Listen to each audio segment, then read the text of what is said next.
मालिक लम यज़ल ने एक लुकमा अंदर डालने के लिए कितने इंतजाम किए। तुर्श, मीठा, फीका, मिर्चें, नमकीन, ये सब कुछ जानने के लिए रब ने जुबान बनाई। खट्टा, खराब, बदबू, अच्छी खुशबू के लिए रब्बुल आलमीन ने नाक बनाया।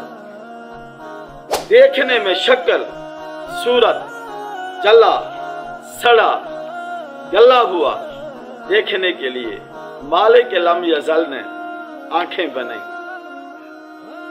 रब्बुल आलमीन ने लुकमा तोड़ने के लिए खालिक लम यज़ल ने हाथ बनाए।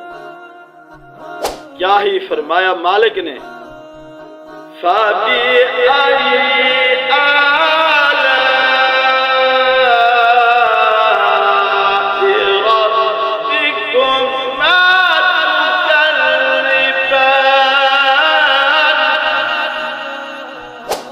इंसान, तुम अपने परवरदिगार की कौन कौन सी नेमत को जुठलाओगे।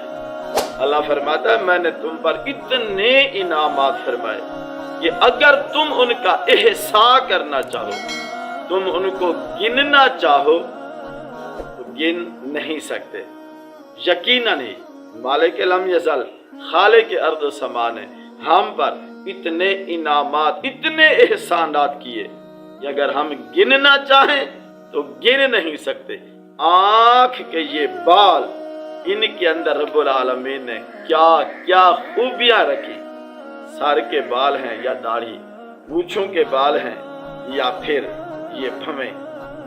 मालिक लम यज़ल ने एक एक रोंगटे में हजार हमारे लिए बेहतरियां रखी। बस आइए अपने रब को याद कीजिए, अपने रब को अपने ऊपर राजी कीजिए। बंदा तो बंदा है ही वो कमाल का, जिस बंदे ने अपने अल्लाह को अपने ऊपर राजी कर लिया।